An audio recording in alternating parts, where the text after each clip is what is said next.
Yoram Salamon, bonjour. Vous Bonjour êtes Yann. journaliste à la radio israélienne Cannes en français, fondateur de l'iconique magazine online Roots Israël. Vous avez la responsabilité marketing d'un grand groupe d'assurance. Vous êtes également photographe et un artiste à la démarche singulière.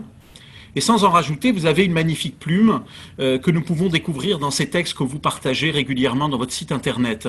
Le moins que l'on puisse dire pour vous présenter est votre goût pour l'éclectisme. Mais c'est l'artiste que Daniela Pinkstein a invité à l'exposition Jérusalem pour un instant, qui devait se tenir à l'Écuge le 9 juin et qui sera reportée à l'année prochaine, et on le comprend pourquoi. C'est donc cette facette qui nous intéresse plus particulièrement. D'où vous vient ce besoin de vous exprimer par la photographie ou l'art graphique, Yoram? Tout d'abord, bonjour Gad. Merci de m'accueillir dans cette interview. Quoi. Ça me fait plaisir. Et puis, ça fait suite à d'autres choses, à cette expo qui n'a pas encore été faite, mais que j'espère pouvoir, quand le contexte nous le permettra, faire. Donc, pour répondre à la question, d'où me vient cet éclectisme? Je sais pas. Je sais pas. Je suis. J'ai toujours, je pense que j'ai toujours, alors vous l'avez décrit, il y a une facette chez moi, la facette professionnelle, journaliste, marketing, et sont des métiers passion, hein, ça c'est une évidence. Et en même temps, il y a toute cette dimension artistique que j'ai mis du temps et à réaliser et à accepter parce que ça traînait chez moi depuis petit, je pense. Je dessinais, j'aimais la photo, j'aimais écrire déjà. Mais de là à ce que ça soit accepté par moi en tant que forme artistique et reconnue en tant que telle, ça a mis beaucoup plus de temps. Et il s'avère que j'ai toujours touché un peu à tout.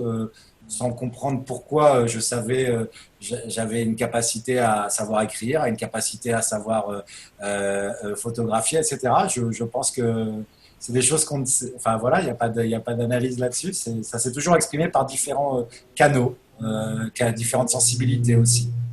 Et à quel moment il y a eu le déclic, l'envie de partager, l'envie de se sentir finalement légitime? Alors, la question de la légitimité, elle est intéressante parce que c'est vrai que, alors, il y a effectivement une date qui a un peu changé tout. J'ai fait mon alia il y a 10 ans, j'habite à Tel Aviv depuis 10 ans. Et avant d'être à Tel Aviv, je suis né en Israël, mais mes parents sont venus vivre en France quand j'étais vraiment petit. Et j'ai vécu à Lille. J'ai vécu à Lille une grosse partie de ma vie. Et enfin quelques années avant de partir de Lille, des amis à moi ont créé un bar conceptuel à Lille qui est devenu un peu la plaque tournante de tout ce qui est sortie artistique, culturelle à Lille, et m'ont demandé d'être en charge de la direction artistique justement de cet endroit. Et ça me collait plutôt bien. Je faisais ça à côté, mais c'est quelque chose que j'aimais vraiment. Et donc j'avais créé un concept qui n'est pas tellement un concept, mais en tout cas, tous les 1 mois et demi, 2 mois, je présentais des nouveaux talents de cet endroit qui faisait une expo pendant 1 mois. Et voilà, et c'était devenu une institution à Lille, un vrai tremplin pour eux parce qu'il y avait beaucoup de monde qui venait, c'était connu. Et un jour, mon amie, donc la patronne, m'a dit: mais pourquoi toi, tu n'exposes pas? Je lui ai dit: mais exposer quoi? Moi, je suis pas un artiste, je suis un créatif, je suis un publicitaire, je suis tout ce que tu veux. Elle me dit: si, tu es un artiste. Et quoi? Elle dit: bah vas-y, crée, on te donne 1 mois et demi, 2 mois, et c'est toi qui fais ton expo. Et j'ai relevé le défi en me disant: allez, pourquoi pas? Parce que j'avais des choses à dire, exprimer, mais de là à les coucher. Et ça s'est fait. Et ça a été ma première expo qui s'est appelée 40 ans trop tard. C'était l'année des 40 ans de la Révolution de 68. Donc 40 ans trop tard, tard TART évidemment pour faire un petit jeu de mots subtil. Et c'était une reprise un peu des slogans de 68, mais en confrontation avec notre époque, voir ce qu'ils étaient devenus. Et donc j'avais fait un peu ce qu'on appelle des visual statements.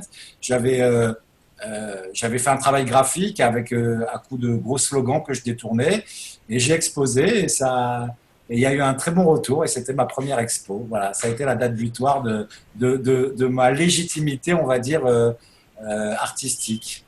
J'ai beaucoup aimé d'ailleurs cette série dans laquelle il y en a une qui me plaît beaucoup. J'ai quelque chose à dire, mais je ne sais pas quoi, et qui graphiquement est très très belle en noir et blanc. Donc première exposition à Lille et premier titillement artistique, le sentiment de faire ce que vous avez peut-être rêvé de faire sans vraiment l'imaginer. Et puis ensuite, ce parcours se poursuit à Tel Aviv avec une première exposition à Tel Aviv. Et là, là aussi, c'est un moment important. C'est un moment important parce qu'effectivement, j'avais fait celle de 2008, donc à Lille, mais ça restait quand même un microcosme. C'était Lille, c'était un bar, même si ce bar était très connu à Lille, ça restait un réseau que je connaissais. Les gens venaient autant par curiosité pour la démarche artistique que pouvoir voir le directeur artistique de cet endroit se confronter à une démarche artistique aussi. Voilà, donc quand je suis. Alors évidemment, il y a eu un moment de fébrilité après ça où je me suis senti en me disant ah, ça y est, je suis un artiste, je peux y aller. Et en fait, la vérité, c'est que les années ont continué et j'ai eu d'autres choses. Et j'ai un peu. C'est pas que j'ai lâché l'affaire, mais un peu quand même. Et je suis arrivé en 2010 en Israël. Et la première année de mon alia, où j'étais directeur marketing d'un tour opérateur, bon, ça me titille encore. Et une de mes amies, Sandrine Cohen, à l'époque, qui me connaissait, qui avait vu ce que j'avais fait, et elle me dit mais pourquoi tu réexposes pas? Et voilà, il y a un peu la même démarche que 3 ans plus tôt. Je dis mais quoi, qu'est-ce que tu veux? En plus, je viens d'arriver, etc. Et elle dit mais et en plus, elle avait une agence d'événementiel à l'époque, et elle me dit vas-y là. Donnons-nous un délai, et exactement dans la même trame que la première fois, et me voilà lancé sur un nouveau défi. Vous avez appelé les concepts futiles. Voilà, c'était les concepts futiles, le F entre parenthèses, c'était utile, futile. Et c'était ma première expo à Tel Aviv, donc dans la même idée de travail graphique que j'avais déjà préalablement faite en 2008, mais avec cette fois beaucoup plus centré sur le pays, puisque Oui, il y a des clins d'œil. ouais, il y a des clins d'œil, alors pas que, mais il y a pas mal de clins d'œil. Ça parle de politique, ça parle de société, ça parle aussi de choses du quotidien. Et c'est une série de 20-25 toiles que j'ai faites à l'époque et qui ont été exposées au container à Tel Aviv, à Yafo. Voilà, ça a fonctionné aussi. J'ai eu un très bon retour.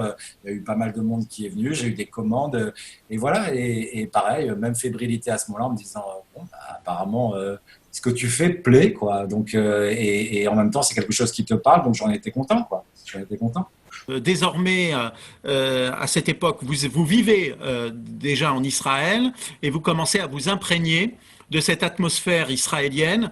Et il y a dans le travail que vous avez fait, celui qui me bouleverse encore, c'est celui lié à la Tachana Merkazit, cette série de photos extraordinaires, cette immersion dans cet univers un peu caché de la vie israélienne et de cette magnifique ville de Tel Aviv. Qu'en est-il? Qu'est-ce qui vous a amené à ce travail?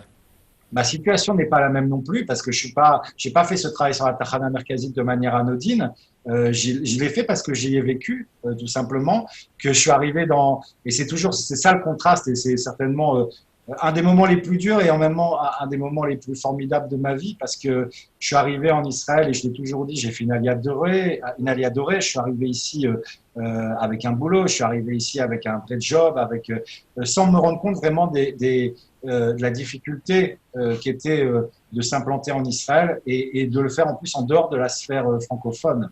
Donc forcément, mon travail artistique était un travail beaucoup plus superficiel. En tout cas, c'est comme ça que je le vois aujourd'hui.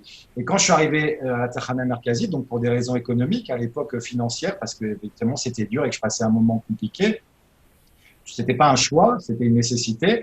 J'ai pris un appartement dans un quartier de Tel Aviv qui était encore accessible pour moi à ce moment-là.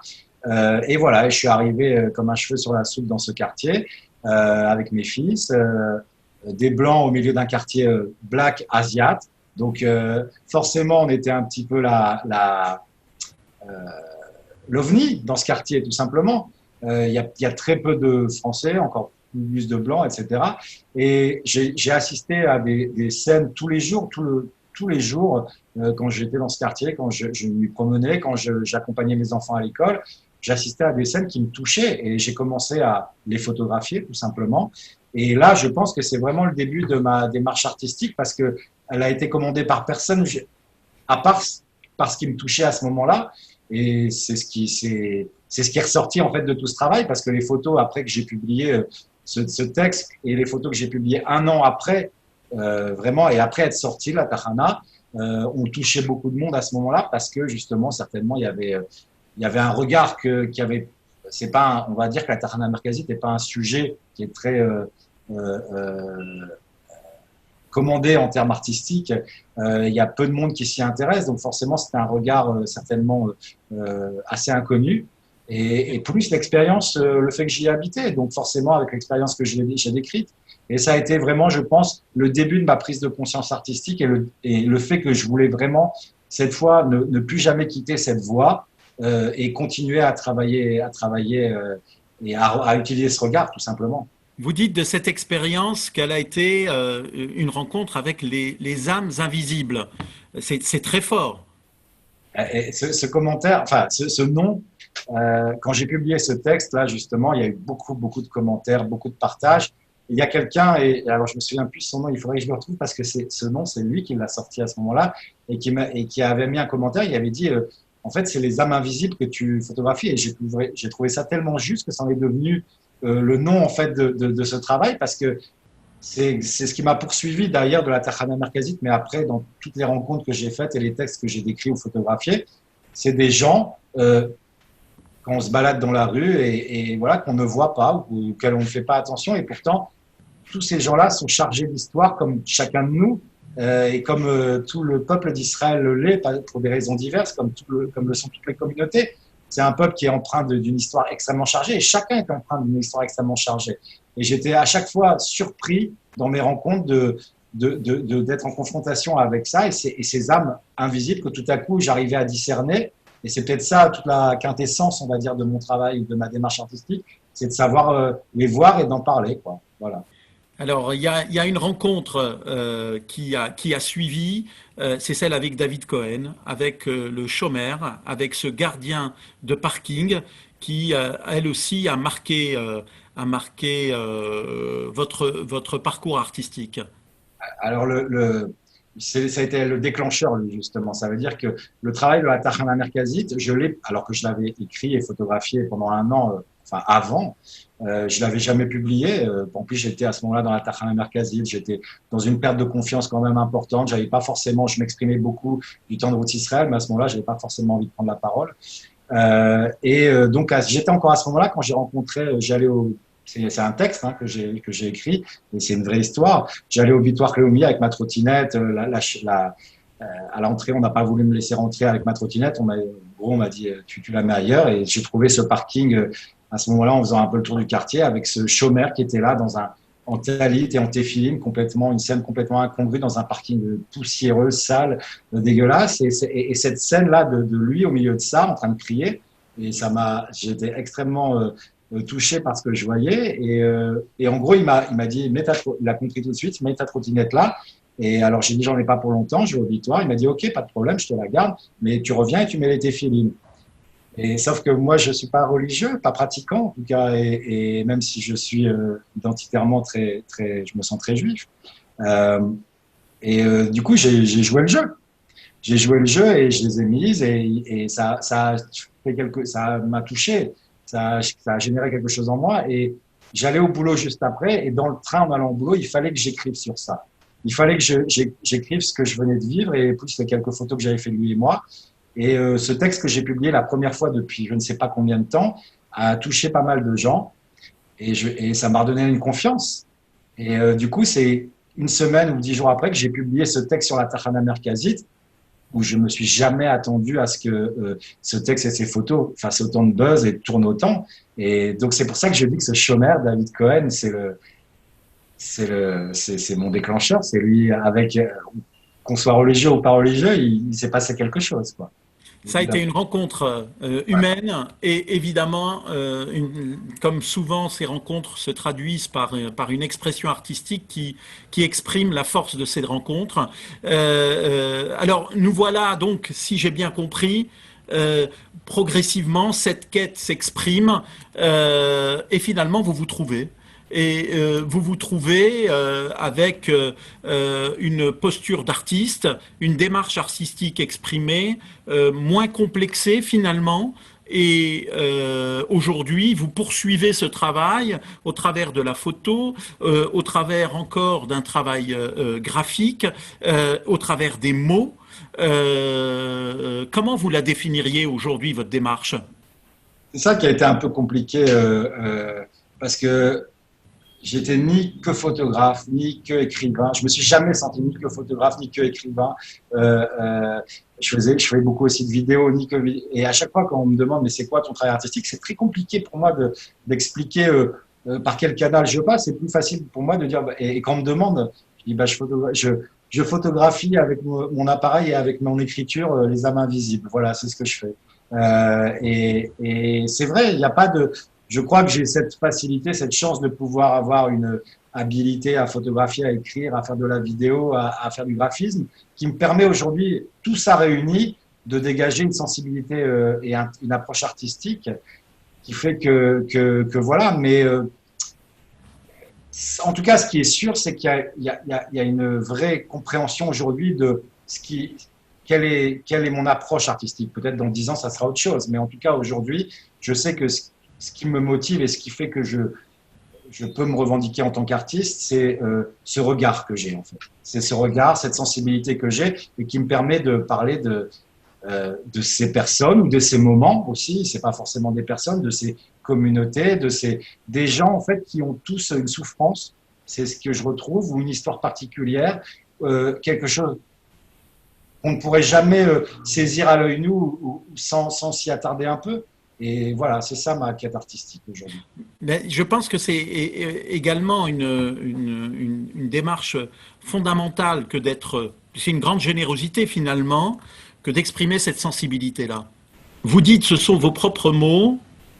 Il y a des moments de vie, de poésie que l'univers offre parfois à certains d'entre nous qui, au milieu du temps qui court, laissent leur regard se poser sur l'invisible. Quel beau credo.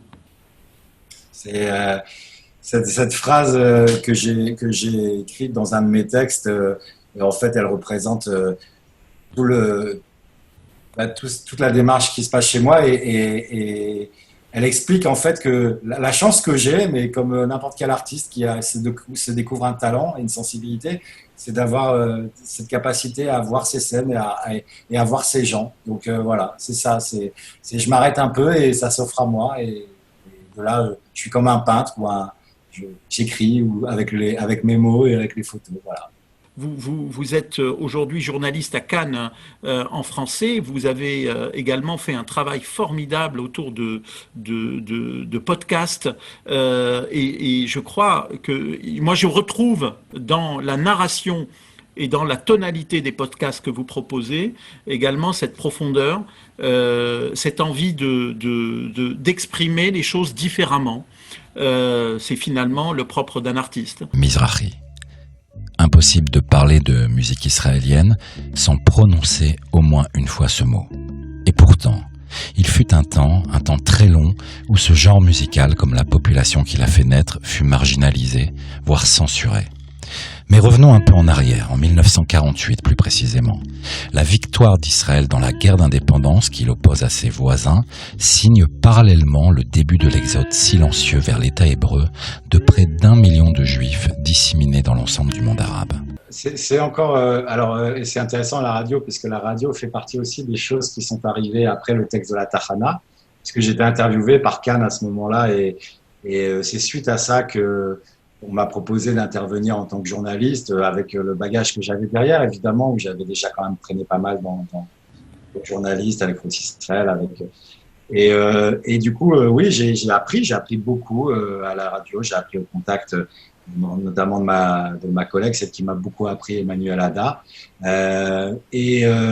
le temps, alors j'ai commencé le temps que je trouve un peu mon ton à la radio, les sujets que j'aimais, parce qu'il y a une grande liberté aussi de thématiques. Et puis peu à peu, j'ai commencé à me dire, mais c'est peut-être aussi un canal pour moi pour exprimer certaines choses et sur lesquelles j'avais pas mis le doigt encore. Et c'est vrai que j'ai commencé à travailler un petit peu sur non pas des interviews, mais des sujets que j'avais envie d'approfondir et qui effectivement, quand on les regarde et quand on regarde mon travail depuis le début de la Tahana et ce que j'exprime dans ces sujets, il y a un fil rouge. Parce que j'ai sorti justement des podcasts sur le rap, enfin sur la culture musicale israélienne, donc sur le rap, sur le Mizrahi, mais qui ne sont pas que des podcasts où on entend une playlist, mais qui racontent un peu l'histoire de ceux qui ont créé cette culture, qui en sont à l'origine et qui continuent à la perpétrer. Et dans ce regard que je porte, ça parle souvent aussi des mêmes choses, de peuples qui ont une histoire chargée de souffrance, de pression parfois. Ça me rattrape, c'est comme ça me rattrape à chaque fois. Donc c'est une approche encore qui me permet de jeter un regard à ma façon, avec la manière dont j'ai envie de l'exprimer sur quelque chose qui me touche. Et après, bon, voilà, ça fait mouche ou ça fait pas mouche, mais je partage ça, oui, c'est sûr. Alors, avant de vous retrouver à Paris pour l'exposition Jérusalem à l'Écuge, qui sera programmée la saison prochaine, quels sont vos projets, Yoram? Alors, artistiquement, bon, je suis en pleine effervescence et ébullition, mais ça a toujours été le cas. Mais là, j'essaie justement de canaliser un peu tout ça. J'ai une expo qui était prévue aussi à Tel Aviv et qui est du coup reportée aussi parce qu'elle tombait en plein pendant le coronavirus. Mais c'était justement sur cette première partie des âmes invisibles, donc la Tachana Merkazit. Et ce travail justement des âmes invisibles est un travail qui va se décomposer sur plusieurs séries photos et textes aussi que j'ai faites. Donc il y a la Tachana Merkazit, il y a aussi tout un travail que je suis en train d'élaborer sur ceux que j'appelle les Men in Black, les religieux et ultra-religieux. Orthodoxe, oui. Que je photographie beaucoup et par fascination.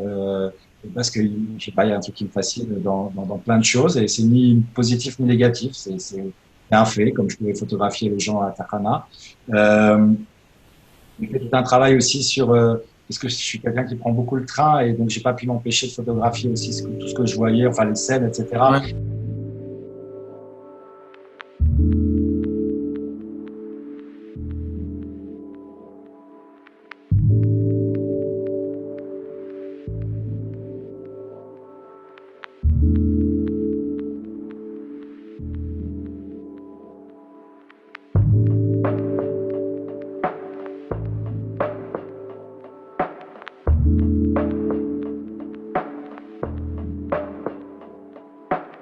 Le train, c'est le peuple du silence parce que c'est tous ces gens qui ne parlent pas et qui sont fermés dans le train, mais qui sont aussi une sorte d'âme invisible. Alors, Yoram, merci de votre